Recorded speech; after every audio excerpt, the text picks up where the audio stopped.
Assalamualaikum warahmatullahi wabarakatuh. Nama saya Nabila Noah Alfariski, absen 27. Saya Dinda Syafira Putri, absen 10 dari kelompok 6 kelas 12-4. Akan mempresentasikan dan membuat video mengenai masa pemerintahan SBY. Ya, pada era reformasi. Ya. Ke slide kedua. Tentang SBY. SBY adalah Jenderal TNI Dr. Haji Susilo Bambang Yudhoyono, terkenal dengan nama SBY, yang lahir di Pacitan, Jawa Timur 9 September 1949. Beliau ini dilantik sebagai Presiden ke-6 Republik Indonesia pada tanggal 20 Oktober 2004 bersama Wapresnya Yusuf Kala, yang kemudian kembali terpilih di pemilu 2009 bersama Wapresnya Budiono.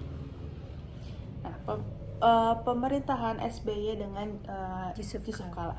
Masa pemerintahan Susilo Bambang Yudhoyono dan Yusuf Kala berlangsung dari 20 Oktober 2004 hingga 20 Oktober 2009. Mereka terpilih dalam pemilu presiden 2004 yang merupakan pemilu presiden langsung pertama di Indonesia. Kabinet pada masa pemerintahan Susilo Bambang Yudhoyono dan Yusuf Kala bernama Kabinet Indonesia Bersatu. Kebijakannya yaitu ada ekonomi dan pembangunan, yaitu pertumbuhan ekonomi rata-rata sekitar 5-6% per tahun setelah krisis ekonomi 1998. Terus ada reformasi subsidi BBM, pengurangannya subsidi bahan bakar minyak yang menyebabkan kenaikan harga BBM, tetapi diimbangi dengan bantuan langsung tunai bagi masyarakat miskin. Selanjutnya ada peningkatan investasi, yaitu memperbaiki iklim investasi dengan berbagai kebijakan regulasi ekonomi.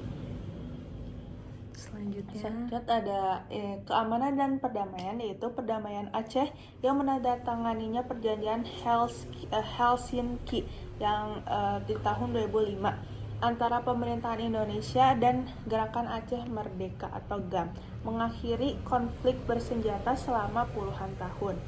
Selanjutnya ada penanganan terorisme, yaitu berhasil menumpasnya kelompok teroris seperti Jamaah Islamiyah melalui Densus 88. Yaitu selanjutnya ada nomor 3, yaitu politik dan pemerintahan. Desentralisasi dan otonomi daerah, yaitu melanjutkan kebijakan otonomi daerah dengan memperkuat peran pemerintahan daerah.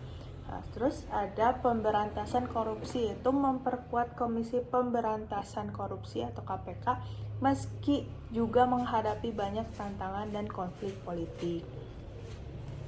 Yaitu ada bencana dan penanganan krisis.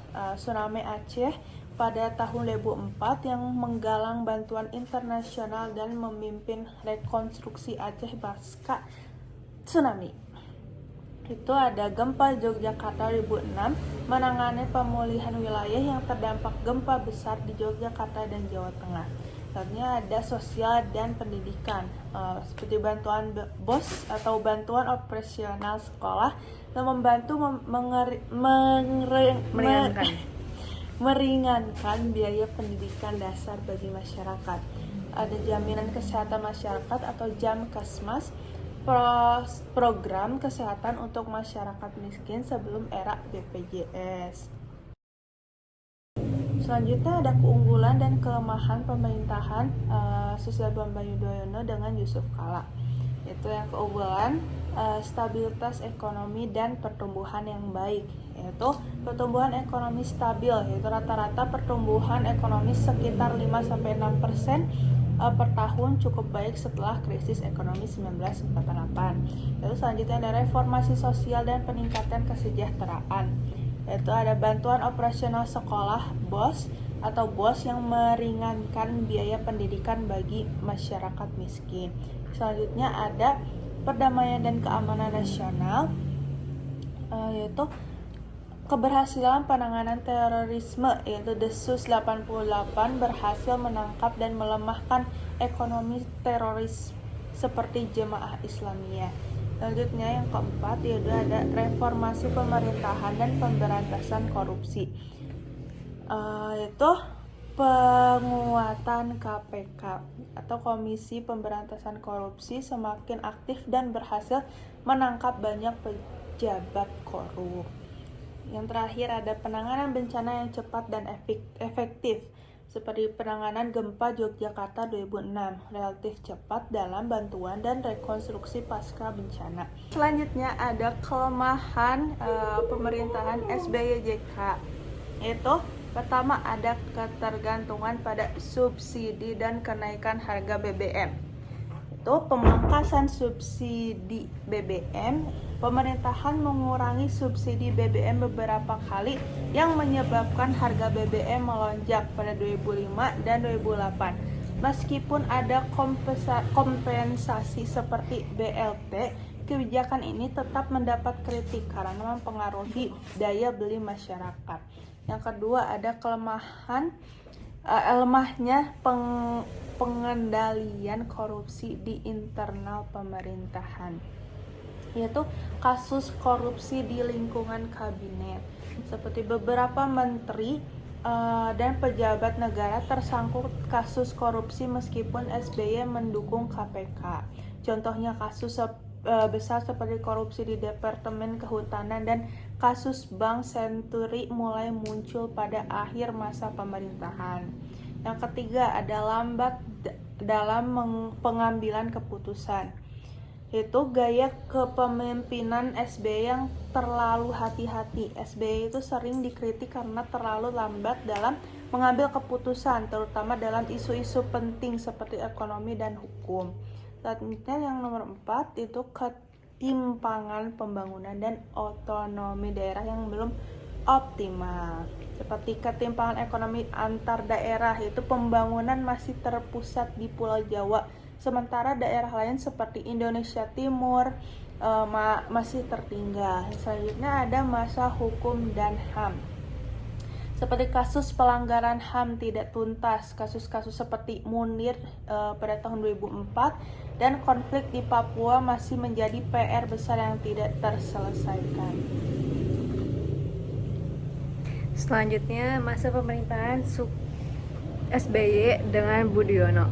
Masa pemerintahan Susilo Bambang Yudhoyono, SBY dan Budiono berlangsung dari 20 Oktober 2009 hingga 20 Oktober 2014. Ini adalah periode kedua kepemimpinan SBY setelah memenangkan pemilu Presiden 2009 bersama Budiono. Mantan Gubernur Bank Indonesia, mereka memimpin dengan Kabinet Indonesia Bersatu 2 yang berisi kombinasi menteri dari partai koalisi dan profesional. Yang pertama ada kebijakan pemerintahan SBY dan Budiono. Yang pertama ada ekonomi dan pembangunan. Pertumbuhan ekonomi stabil, rata-rata pertumbuhan ekonomi sekitar 5-6% per tahun meskipun sempat terdampak krisis keuangan global 2008.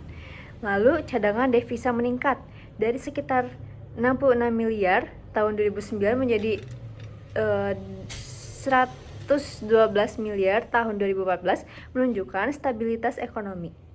Lalu Master Plan Percepatan dan Perluasan Pembangunan Ekonomi Indonesia atau MP3AI, program ambisius untuk mempercepat pertumbuhan infrastruktur dan investasi di berbagai wilayah. Lalu meningkatkan kredit usaha rakyat atau KUR, mempermudah akses permodalan bagi usaha kecil dan menengah atau UMKM. Yang kedua, pembangunan infrastruktur. Ada pembangunan jalan tol dan pelabuhan, termasuk tol Cipularang, pembangunan pelabuhan baru serta bandara. Lalu program 10.000 MW listrik untuk meningkatkan pasokan listrik nasional dan mengurangi defisit energi. Yang ketiga ada pendidikan dan kesehatan. Di antaranya program wajib belajar 12 tahun dimulai secara bertahap untuk memastikan lebih banyak anak dapat menyelesaikan pendidikan menengah. Lalu BPJS Kesehatan tahun 2014 menjadi cikal bakal sistem jaminan kesehatan nasional yang berlaku hingga saat ini. Lalu yang keempat, stabilitas politik dan demokrasi. Yang pertama, pemilu 2014 yang demokratis. Lalu hubungan luar negeri membaik. Dan yang kelima ada pemberantasan terorisme, yaitu penangkapan tokoh teroris. Selanjutnya, kelemahan pemerintahan SBY dan Budiono. Yang pertama, kasus korupsi yang meningkat. kasus korupsi yang meningkat, skandal buyout Bank Senturi sebesar 6,7 triliun menjadi kontroversi besar yang menyeret Budiono dan Sri Mulyani. Banyak menteri tersangkut korupsi. Sejumlah menteri dalam kabinet tersandung kasus korupsi termasuk Nazarudin dan beberapa pejabat tinggi lainnya. Yang kedua, kenaikan harga BBM dan beban subsidi. Pengangguran subsidi BBM, pemerintah menaikkan harga BBM beberapa kali yang memicu demo besar-besaran. Lalu beban subsidi meningkat. Anggaran subsidi BBM membengkak, mengurangi anggaran untuk infrastruktur dan sektor lain.